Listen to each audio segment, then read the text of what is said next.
What dark secret are you hiding from everyone? Story 1.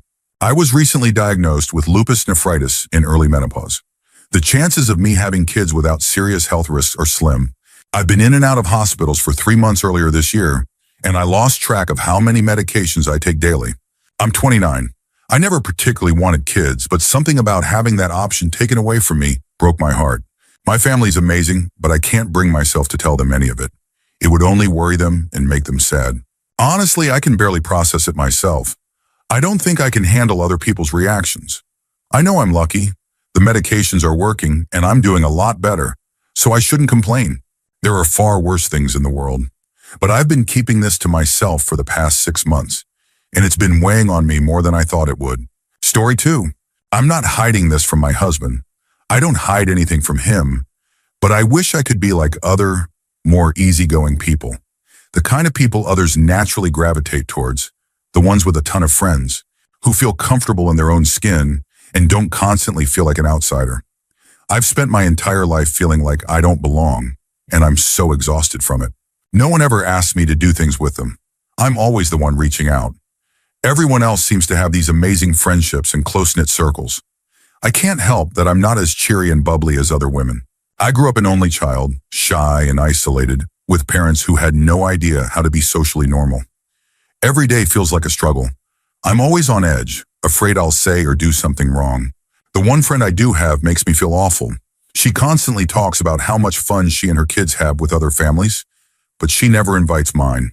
I've been thinking about telling her I can't be friends with her anymore, but I don't know if I should.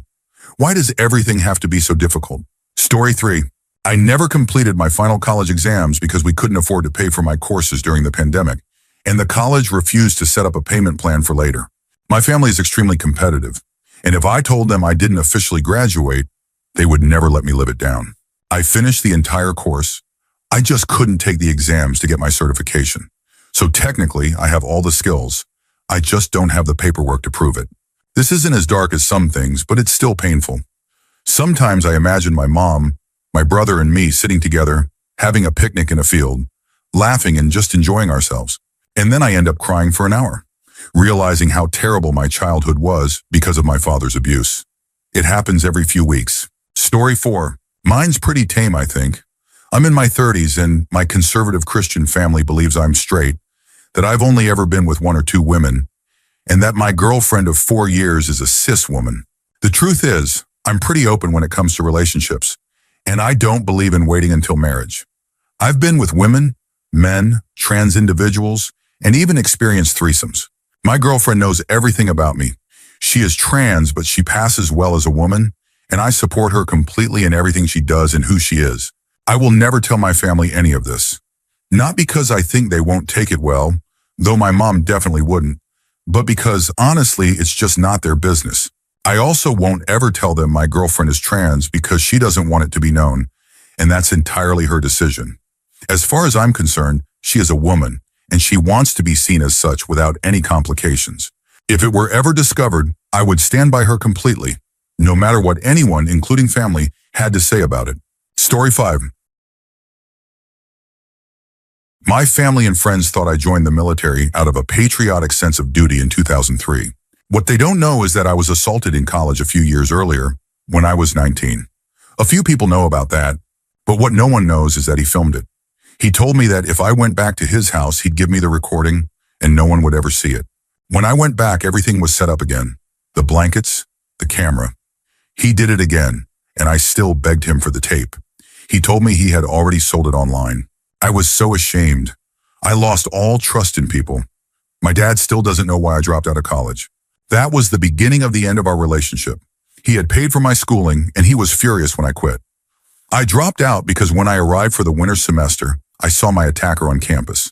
I ran back to my car, sobbed for what felt like forever, then went to the admin office and withdrew from all my classes. A few years later, I joined the military because I wanted my death to make sense to people. I fully expected not to come back from Iraq. I volunteered for everything. I didn't want to live past my 26th birthday. Coming home felt like the worst part. I had no motivation to keep going. I didn't have many close friends, and I didn't trust being alone with anyone, so I kept to myself and poured everything into my work. I spent a decade in uniform before being medically retired. Looking back, those years were the best of my life. Not because they were easy, but because they had structure, risk, and purpose. I'm in therapy now. I doubt I'll ever tell my family any of this. I still struggle to see a real future for myself. Story 6. I'd categorize myself as a modern, progressive woman. Anyone who knows me would say that I don't have a strong desire for kids and that I'm completely career-focused. But lately, I have to admit, after enduring the stress that comes with education and career building, the whole modern woman, girl boss path, I'm starting to see the appeal of a different kind of fulfillment. I'm in my early 20s and maybe it's just a phase, but I've been searching for my purpose in life for so long, and I'm starting to understand the women who say they find meaning in motherhood. If I'm going to be stressed in life, and I fully acknowledge that raising children isn't easy, I'd rather be stressed while doing something deeply meaningful, like raising my own kids, than stressed working for a corporation. Story 7. I've been doing self-research to figure out how to increase the amount of fluid I expel during ejaculation. There's way too much false information online. Basically, every so-called male enhancement product is a scam. All of them. Right now, I'm testing the effects of abstinence. I don't care about any of the nonsense people post online about how it gives them more energy or transforms their lives. I just want to see what actually works. My only goal is to increase the amount because, well, it feels better that way. I started by clearing everything out for a baseline measurement, then measured again the next day. From there, I've been adding an extra day between each attempt to see the most efficient duration for retention, going up to a month. I refuse to go beyond that, though. I'm pretty sure it wouldn't be healthy. It's frustrating that I have to experiment on my own because nearly all the information online is misleading. Story 8. I once found a body on my grandparents' farm about 11 years ago. Well, my cousin and I did. The body was deep in the fields under a tree. We didn't recognize him. He was a man wearing a black shirt and, I think, brown pants. No shoes. He had probably been dead for a day when we found him. His skin was grayish-green, swollen, and covered in flies. I don't know why, but after a few moments of shock, just staring at the body, then at each other, we decided to bury him. My cousin and I were extremely introverted and maybe a bit arrogant. I can't remember exactly why we thought it was a good idea, but we just went with what we'd seen in movies. With as much respect as we could, we buried him like adults handling something serious. I stayed with the body while my cousin brought a shovel. We even said a prayer. I was 11 and my cousin was 12.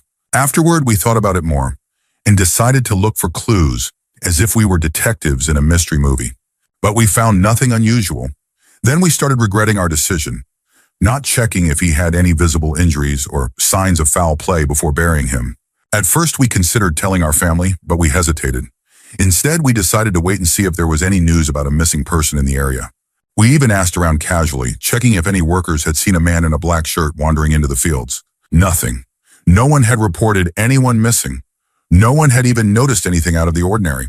We figured we would wait and see if anything ever came up. But then we realized that if something did come up, we couldn't say anything. We'd be questioned about why we didn't report it earlier.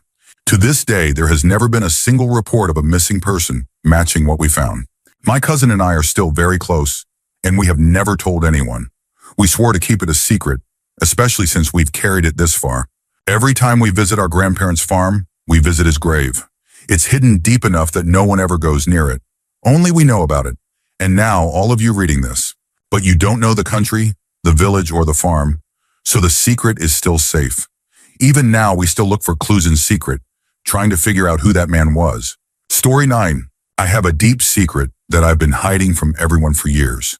I don't even know if I can put it into words, but I feel like I need to tell someone before it eats me alive. The truth is, I'm in love with my best friend. We've been close for as long as I can remember, and over the years, my feelings for them have grown into something more. But I've never told them because I'm afraid of ruining our friendship. I know it's selfish, but I can't control how I feel. Every time we spend time together, I catch myself staring, wondering what it would be like if we were more than friends.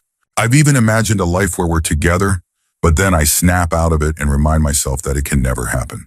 They're happily dating someone else, and I would never try to interfere with that. Even if they were single, I don't know if they'd ever see me the same way. So I keep my feelings to myself and try to act normal around them. It's not easy, but it's the only way I know to protect what we have. I know I should be honest, but I'm terrified of what might happen. What if they don't feel the same way? What if it changes everything between us? I don't know what to do, but I can't keep living like this. Maybe it's time to tell them the truth, no matter how scared I am. Maybe then I can finally move on and find happiness, even if it means losing them as a friend. Story 10. I no longer have a dark secret, but 4 years ago, after being laid off from a job I loved, my finances took a massive hit.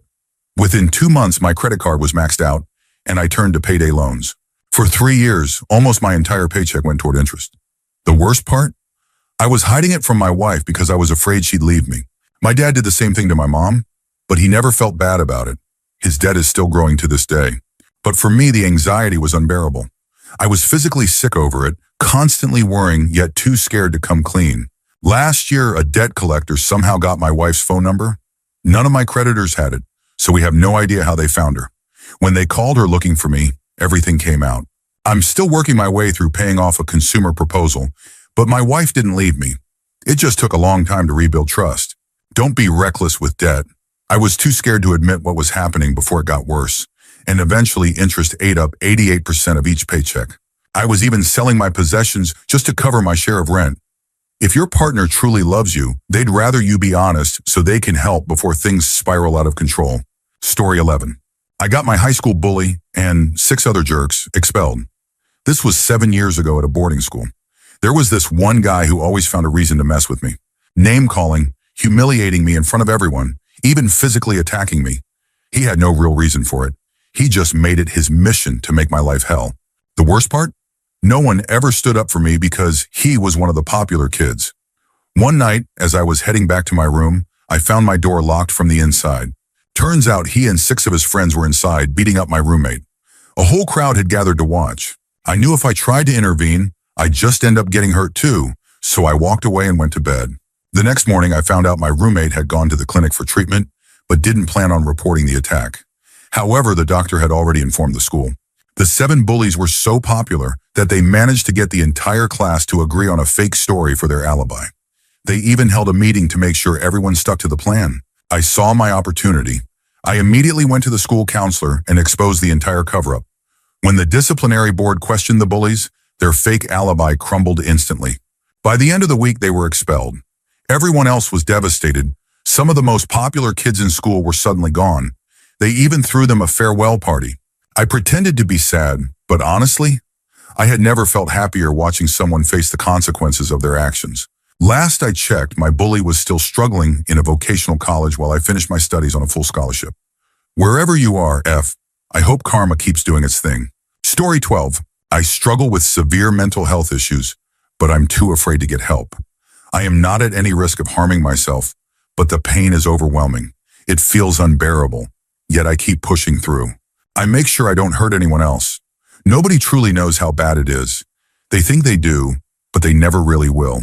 If they knew just how much I hated myself, how much I want to punish myself for every little thing, it would break their hearts. I don't know how to make the pain stop, but I do know that giving up isn't the answer. I'm just exhausted. I want to shut myself away from the world and never talk to anyone again. If I make a mistake, I obsess over it for days, even if it was probably nothing.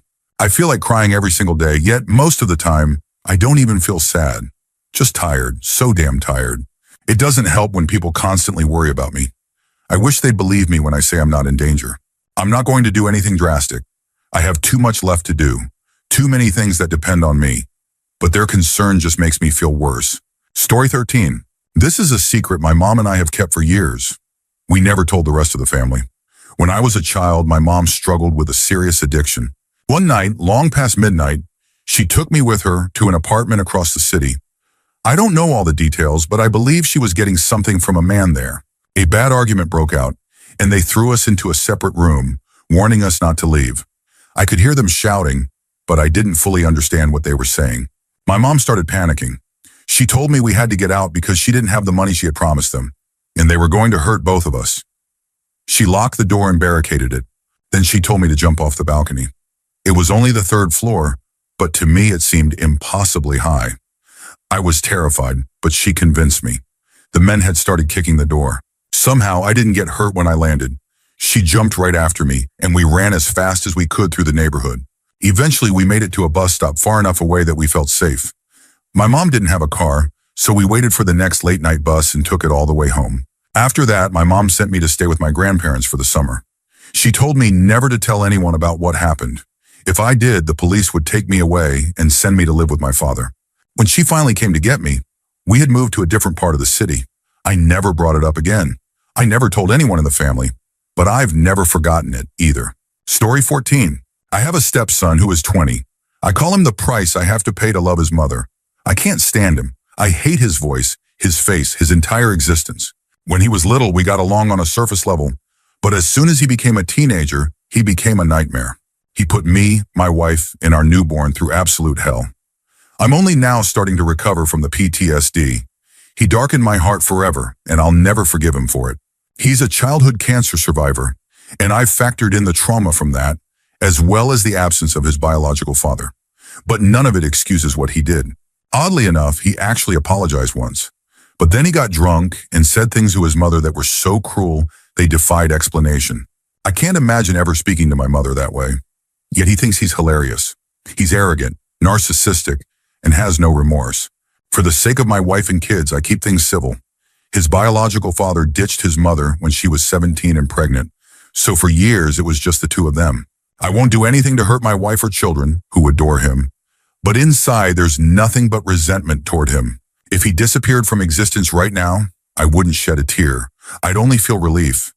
There's no apology and no amount of time that can undo this. Story 15. This happened once when I was around 7 or 8 years old.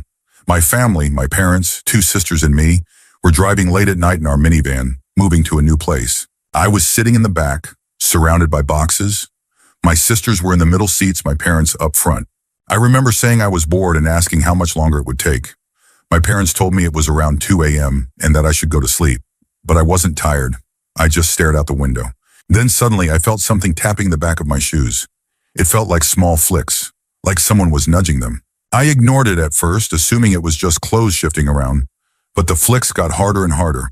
I was scared, but I didn't say anything. I finally decided to look under the seat. Just as I moved my feet to the ground to lean forward, I saw them. Black, scaly hands with long claws reaching out, grabbing my feet, trying to pull me under. I yanked my feet back up. It happened again, only harder. I fell forward, panicked. My parents asked what was wrong, but I was too scared to explain. I just told them it was a bad dream. My mom didn't believe me at first.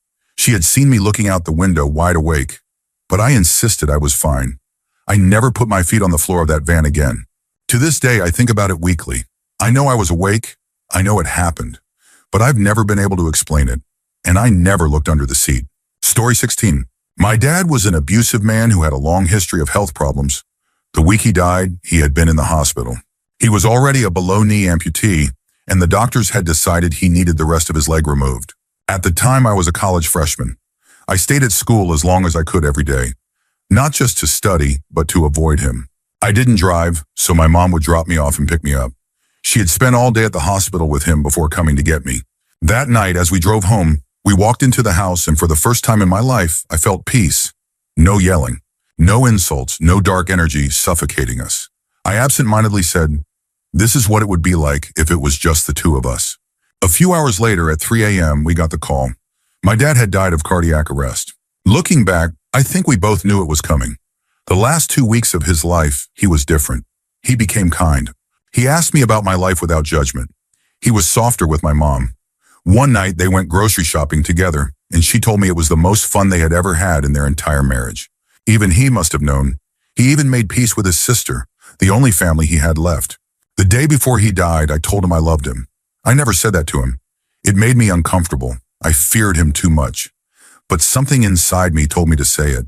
I thought that by saying those words, I would free myself from the burden of him. But I was wrong. I'm still not free. He follows me everywhere. In every decision I make, I hear his voice. I still try to fit into the image he wanted for me, even as I work to break away from it. I used to wish for his death every day, thinking it would bring me peace. But it didn't. If anything, he latched onto me even more. Story 17. My best friend hurt my ex-girlfriend. I can't talk about it. I'm supposed to pretend it never happened, because she doesn't want to do anything about it. He doesn't even know that I know. He still goes to all the same places I go. We have the same friends. And to avoid conflict, I've just stopped going anywhere I might see him. It sucks. Now I don't see my friends at all. I don't care about myself in this. I care about the fact that he hurt someone he was supposed to care about. He preyed on her, and it's not the first time I've heard about him doing something like this. I don't know what to do. I don't want anyone else to get hurt, but I also don't want to make things worse. I just wish I could do something. Story 18. On 2 occasions, I experienced an unexpected and intense sensation due to vibrating machinery in public settings. For context, I am male. The first time was while I was pressure washing the locker room floor at the swimming pool where I worked. As I moved, the high-pressure hose unexpectedly hit me in a way that sent a sudden jolt through my body. The sensation was so overwhelming that I had to pause for a moment before continuing my work. The second time was shortly after my gym installed new power plate machines. I lay on one, pretending to stretch and loosen my quads. However, the vibrations created a surprising physical reaction that left me momentarily stunned. It took a little longer to subside compared to the pressure washer incident, but within 2 short sessions, the intensity had passed. Story 19. For the past 10 years, I have been in a secret relationship with someone in my family. It all started when I was 18, fresh out of high school and preparing for college in the fall. I won't say which university, but it's a major one in California. After a long night of celebrating my graduation, I was exhausted and ready to go home. A close relative, someone I had always trusted, offered to drive me since she was also leaving, and her house wasn't far from my parents. During the drive, we talked for a while until she made a comment that caught me completely off guard. She admitted she had always found me attractive, though she knew it was wrong. She wasn't married or seeing anyone, but she confessed that she had struggled with her feelings for a long time. I was in great shape from playing sports, and she said she couldn't ignore the connection she felt between us. I was shocked and didn't know how to respond, but as she continued explaining herself, she suddenly leaned in and kissed me. It was my first real kiss, and I was overwhelmed by emotions I had never felt before. That night, everything changed. Over the next few days, we talked about what had happened and decided to keep it between us.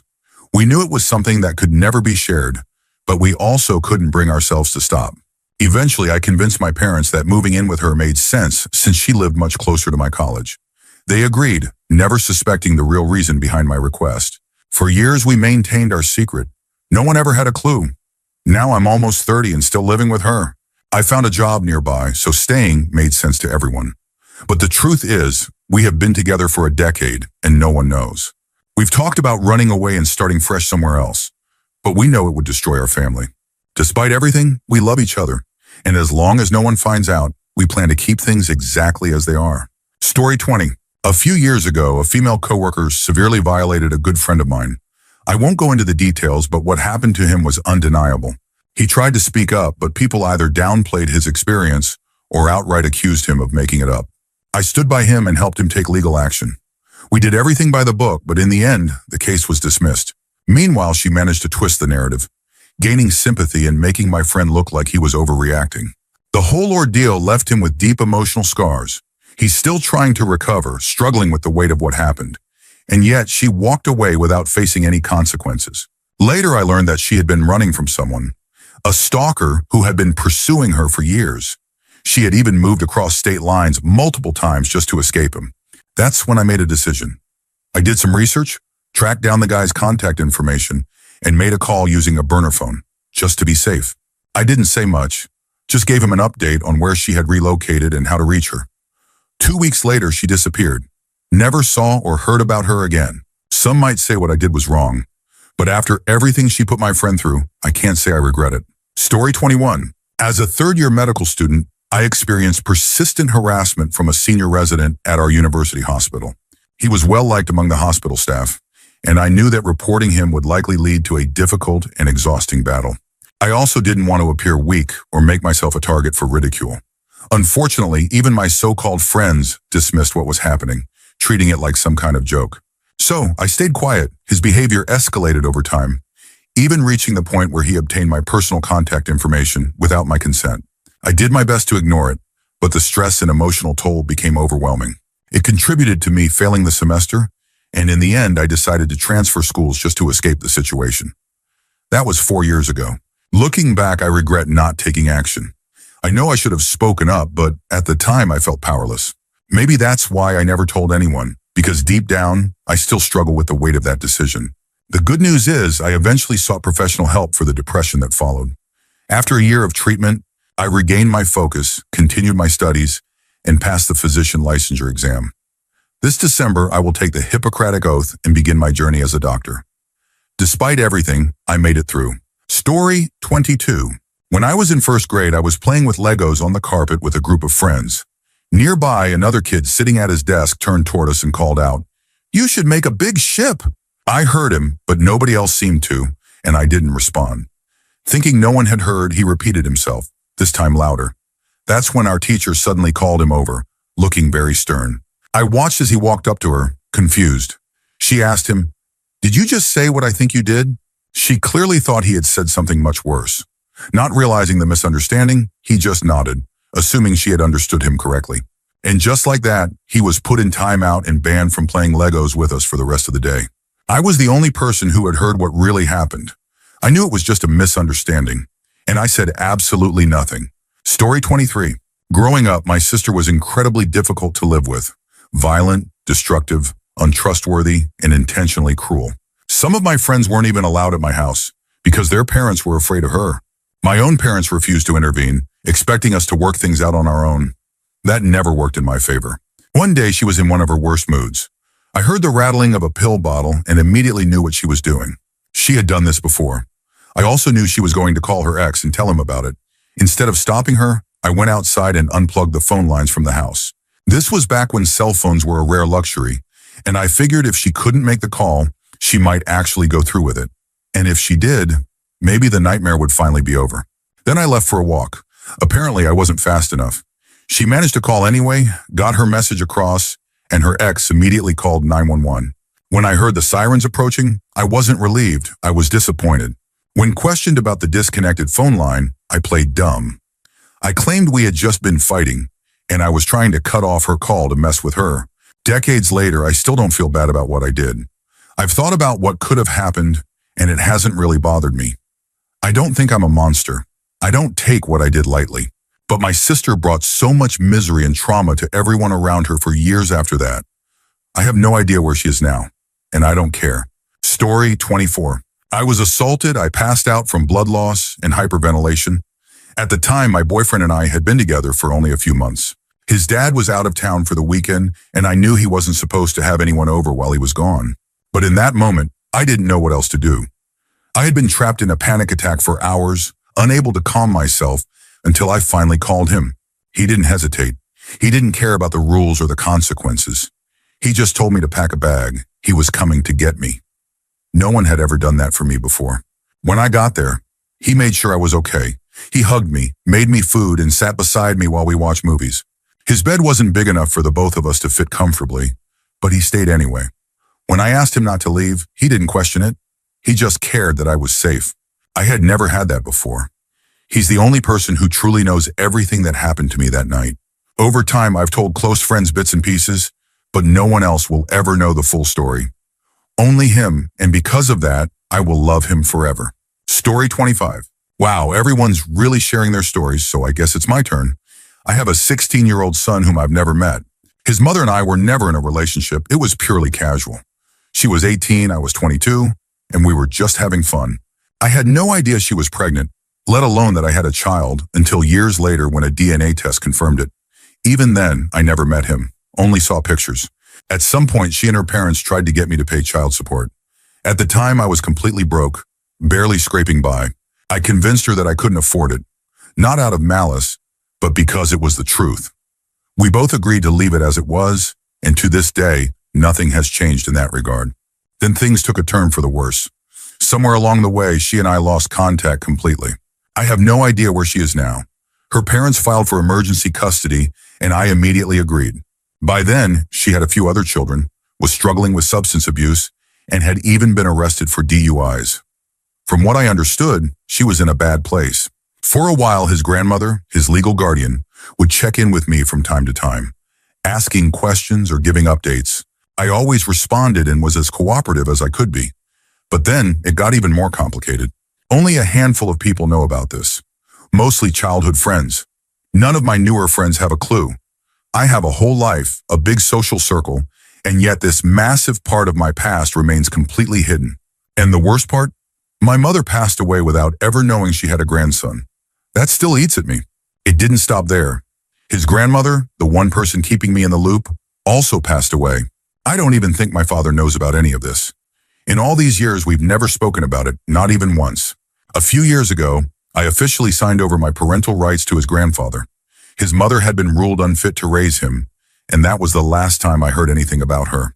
She was in and out of rehab, and as far as I know, is now back living under the same roof as my son. It's a messed up situation. I never had a real say in any of it, and at this point, I don't even consider myself a father. Just a biological donor. People have judged me for this, and I'm sure some will again. I don't care anymore. I've heard it all before. I carry the guilt and consequences of my choices every single day. Story 26. I go back to work on Wednesday, and I'm still questioning whether handing in my resignation is the right move. On one hand, it feels like the right decision. Staying at this job is draining me, making me sabotage myself daily because it's a constant reminder that I should be somewhere much better. There's no room for growth. I'm overworked and underpaid. And to top it off, they had me train someone just to take my position while they moved me elsewhere under the excuse that I'm multifaceted. Now I'm stuck doing something I absolutely hate. I've been looking for other jobs for a few months with little luck, but I still believe I can do better. I know I'm overqualified and I know I deserve more. The problem is, letting go of job security, no matter how bad the job, is terrifying. Financially, I'll be okay for a few months if it comes to that. But ideally, I'd like to take a short break before jumping into something new. The hardest part is that I actually have a great relationship with my coworkers and co-managers. The only person I can't stand is my actual manager, who is an absolute nightmare. They know I'm not happy, but no one is taking me seriously.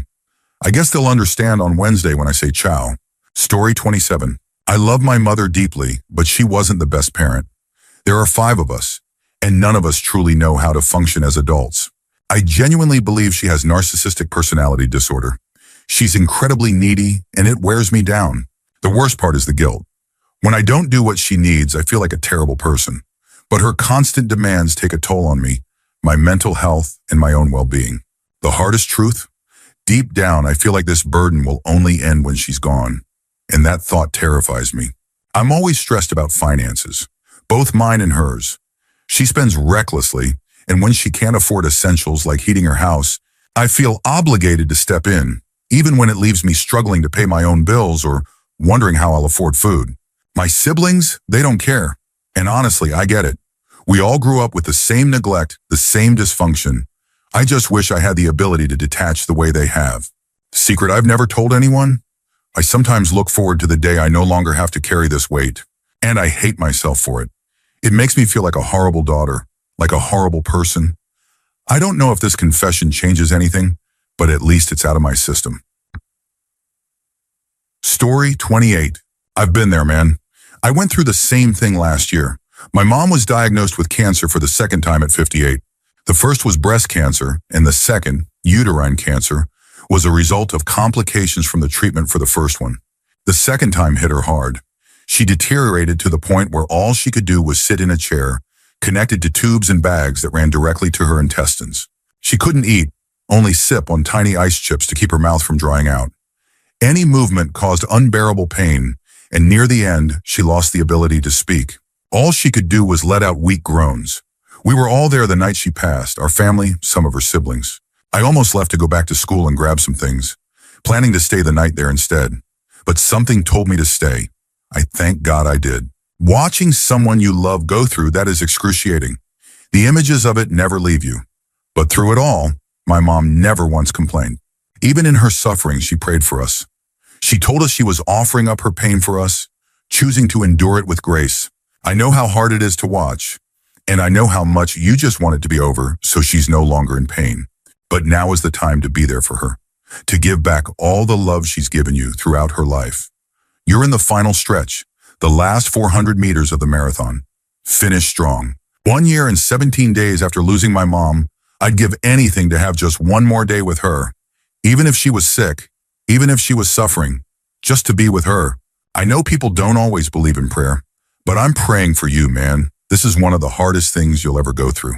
It takes a kind of strength only a child can have when caring for a parent in their final moments. Stay strong. She knows you love her. Story 29. For the past 2.5 years, I've been helping my mom take care of 3 kids that aren't mine. while my sister runs the streets. I've missed out on some of the most important years of my life because I had to grow up too fast, taking on responsibilities I never agreed to. My mom chose to do this. I didn't. Yet while she works 12-hour shifts, I'm the one stuck at home, stressed out, taking care of kids. I'm enrolled in online school, but I can barely keep up with my coursework. My mom provides for them financially, but at this point, I'm basically a stay-at-home parent. I cook, clean, and do everything in the house, and I can't do this anymore. While I've spent all this time helping everyone else, no one has helped me get my life together. No one asks if I'm okay. They just assume I'm managing. But I'm not. I'm sad, I'm mentally drained, and I feel like my mom has dumped all these responsibilities on me as if I'm the one who had these kids. Because of this, I never went to university, even though I had multiple scholarships. I settled for online classes instead. I had job opportunities I had to pass on because they conflicted with my mom's schedule. Sometimes she'd even start arguments over the smallest things just to make sure I stayed home instead. And at some point, I just stopped fighting back. I've sacrificed so much. Not many people would step up and take care of kids that aren't theirs, let alone be responsible for them 24/7. Meanwhile, my relationship with my mom is falling apart. She nitpicks over petty things, constantly argues with me, and acts like two completely different people. One way in public and another behind closed doors. I'm exhausted from begging her to help me with basic things like getting a driver's license, a job, or even just building credit. I've been asking since I was 18. I'm 21 now and nothing has changed. And my sister, the one who should be taking care of her own kids, she gets away with everything. She's stolen over $3,000 from my mom, damaged her car, called the police on her, cursed her out, and yet she still gets to come and go as she pleases. Meanwhile, I'm the one who gets belittled for stepping up when no one else would. I love my mom, my sister, and the kids, but I have to let go. As long as my mom continues to enable my sister, she will never take responsibility for her actions or her children. And I refuse to stick around and keep being used.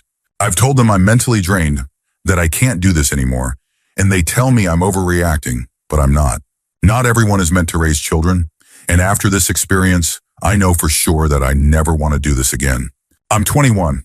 I shouldn't have to ask permission to leave the house. I shouldn't be scared to walk away from this situation. I want to leave. I want to disappear and start over, but I don't even know how. I feel stuck. Like I have nothing to show for myself after all these years. 3 years is a long time. I could have been somewhere completely different by now.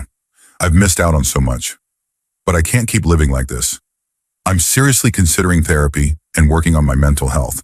None of my close friends know what I've been going through. I've lied to them, told them I have a job, a license, because I was too embarrassed to admit the truth. I'd rather struggle on my own and love them from a distance than keep sacrificing myself for people who refuse to change. Story 30. I was drugged, assaulted, and held captive for several days. It happened while I was living abroad in France. I had gone out to a bar with friends, a place where I felt safe. I was cautious. I watched my drink. I knew the risks. But someone still managed to slip something in it. The next thing I remember is waking up days later. I had no idea where I was. All I could think about was getting back to my apartment. In the months that followed, my life spiraled. I stopped eating. I lost over 50 pounds in such a short amount of time that I became dangerously ill. I didn't know it then, but I was also pregnant. I flew home and told my parents everything I could remember. I made the choice to terminate the pregnancy. It was the worst thing that has ever happened to me. Almost 4 years later, I still can't go to a bar alone. I never feel safe in public spaces without my partner. I carry a silicone lid with me every time I go out, never letting my drink out of my sight. I thought I was being careful. I thought I was doing everything right, but it still happened. Please be careful, stay aware. It can happen to anyone, even when you think you're prepared. Story 31. When I was a kid, we lived next to an old man named Norm. He was probably in his late 70s, living alone, and mostly kept to himself. He was a quiet guy, but friendly enough. He'd help us drill holes in our coconuts with his press drill whenever we asked.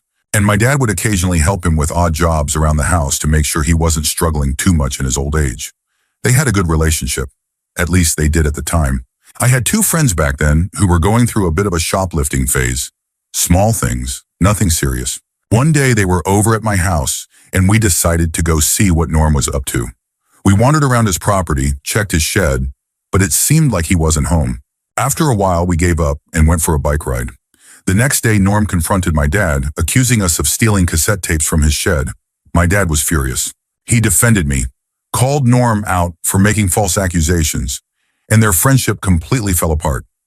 My dad stopped helping him, and they never spoke again. The thing is, we did take those tapes. I don't even know why. We didn't keep them, didn't even listen to them. We just rode down to the creek and dumped them. It was completely pointless. Norm passed away a few years later, completely alone. No one came to his funeral. The worst part, I think my dad knew I had done it. My parents were going through a divorce at the time, and I think defending me was his way of trying to show me he was still on my side. But I wish he had just called me out on it, told me it was wrong, made me take responsibility. I've never talked to him about it. It's been almost 15 years and I still carry the guilt. Story 32. This past semester has been rough, and I just found out I'm getting kicked out of my university because of my grades. Between getting COVID, my car breaking down twice, and my migraines becoming unbearable, I missed too much class. I fell behind, and now I'm paying the price. I don't know what to do. I can't even see a neurologist until May. In the meantime, my bills are piling up, and I feel like I'm sinking. I haven't told anyone because I don't want them to be disappointed in me. But what are you supposed to do when the pain isolates you? When it makes everything feel impossible, I feel like a shell of myself, constantly putting my life on hold because of it. I'm just tired. Tired of struggling. Tired of feeling like I'm falling behind. Tired of the weight of it all. Story 33. I am a victim of family violence. Right now, my husband is my caregiver due to my health. I am completely dependent on him for everything. Medical care, income, food, prescriptions, household tasks. I know how dangerous that dynamic can be. I know how often this kind of situation fosters abuse, and yet people don't always see it that way. After all, he does take care of me sometimes.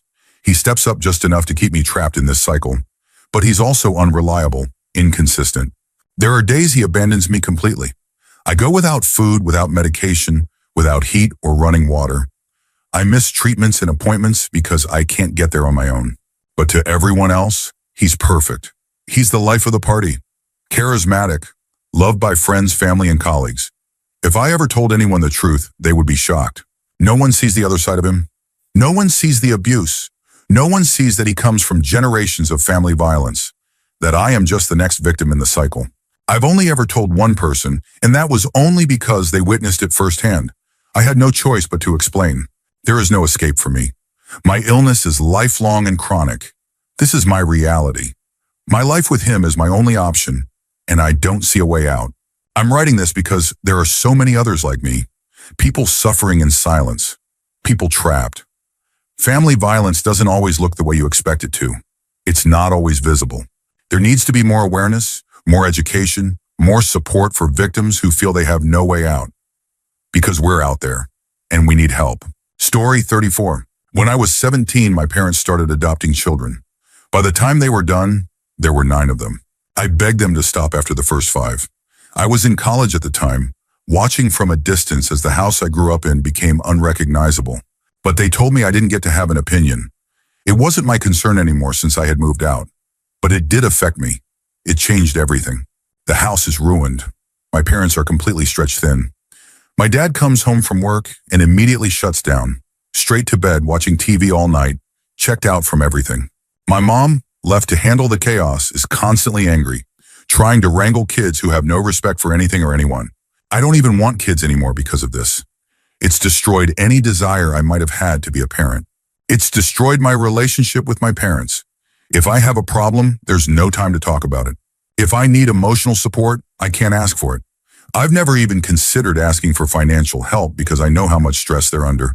But the moment that really broke me, when my grandmother passed away, my parents inherited her things. The only thing I asked for was her wedding band.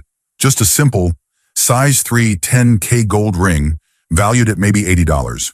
But when I mentioned it to my mom, my 17-year-old adopted sister, who never even met my grandmother, said it wasn't fair and that she deserved her share, the cut she was entitled to.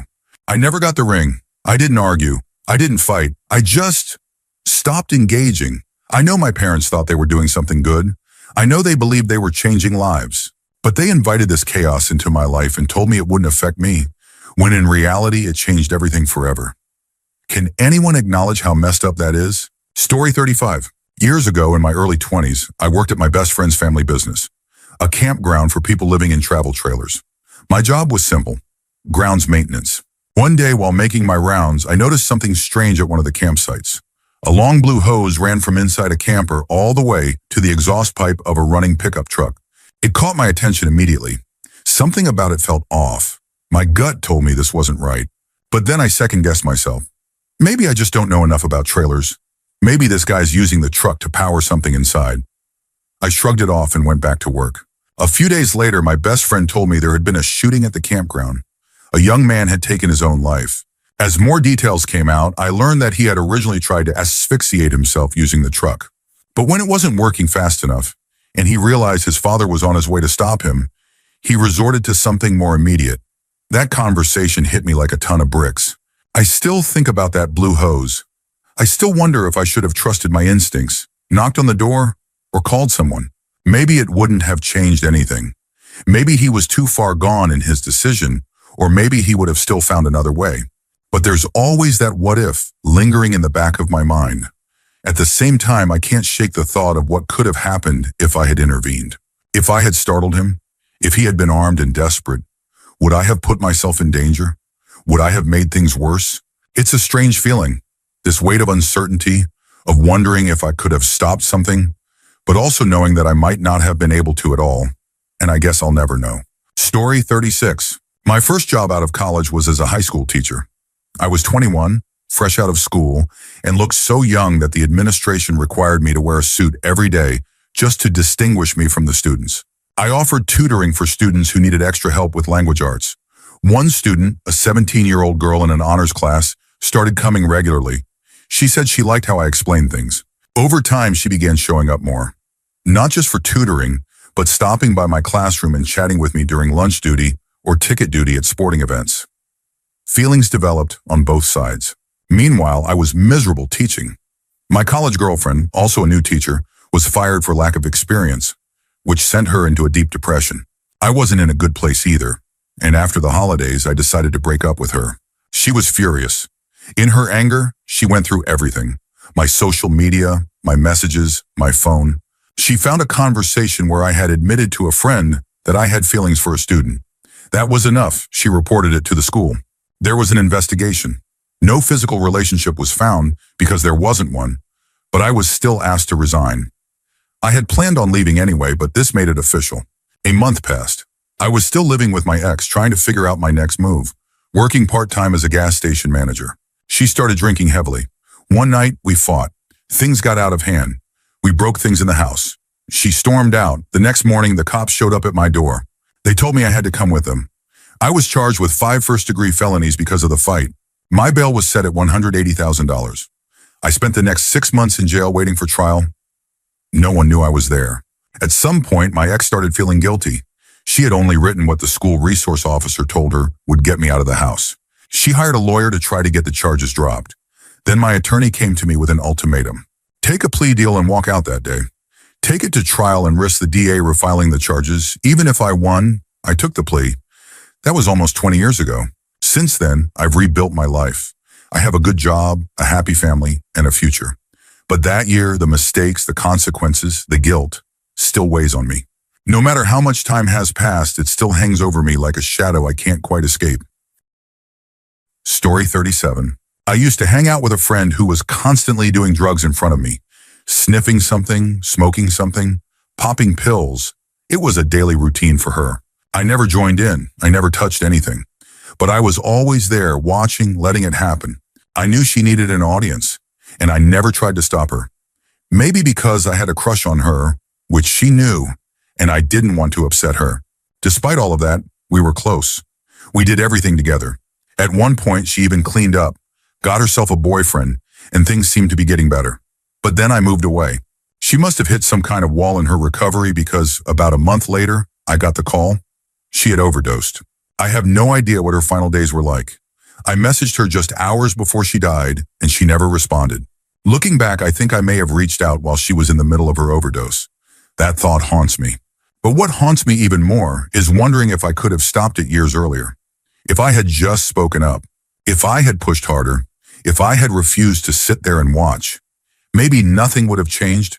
Maybe she was always going to go down that path. but maybe she wouldn't have.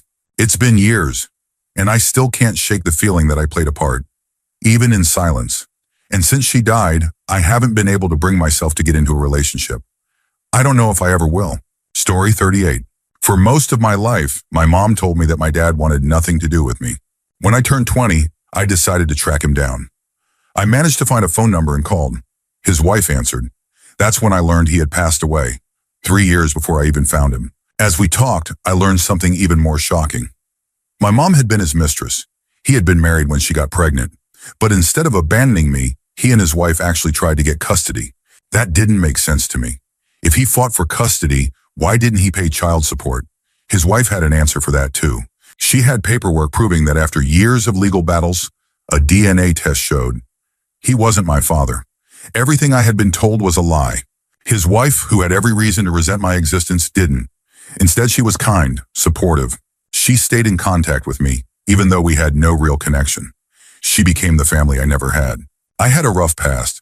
I struggled with addiction but got clean 7 years ago. I turned to comedy and eventually, I landed a big opportunity, a New Year's Eve show. She showed up that night, hugged me, and told me she was proud of me. I still don't know who my biological father is. My mom refuses to talk about it. But somehow in all this mess, I found someone who cared about me anyway. There really are good people out there. Story 39. I sent an anonymous email that completely changed the course of a company. At the time, I was working for my ex-best friend and her husband. They ran a business incubator, supposedly helping small businesses get off the ground. When I first took the job, I thought I was making a real difference, helping people achieve their dreams. But the reality was far different. The actual founder of the company was a single mother who worked tirelessly from afar, sending in clients and money to build her vision. Meanwhile, my ex-best friend and her husband were exploiting the business for personal gain. They didn't care about helping entrepreneurs. They cared about lining their own pockets. I started noticing patterns. Clients would come in full of hope, excited to launch their businesses. But if they weren't profitable enough, they were quietly discarded, their ideas stolen and repackaged for someone else. Meanwhile, my bosses were living lavishly, buying luxury cars while clients struggled. The breaking point came when a devastated client called in tears, realizing she had been scammed. She had put her trust and her money into the company, expecting real results. Instead, she got empty promises. I had seen enough. I compiled everything, proof of misconduct, financial records, even pictures of the cars they had bought. I sent it all to the company's real business partner. For weeks, nothing happened. Meanwhile, my coworkers and I endured constant emotional abuse from someone who was once our friend, but had become a ruthless, manipulative boss. Then one morning, everything changed. We arrived at work and couldn't log into our systems. At first, we thought it was a cloud issue, but the next day, the business partner walked in with an audit team. The confrontation that followed was brutal. In the end, my ex-best friend and her husband were sued. They had to pay back a massive amount of money, and the company was turned over to its rightful owner. The scandal became public, and we had to call every client to clean up the damage they had done. As for my ex-friend's husband, he tried to take his own life after 2 more shady business deals collapsed. Looking back, I don't regret what I did. I just wish I had done it sooner. Story 40.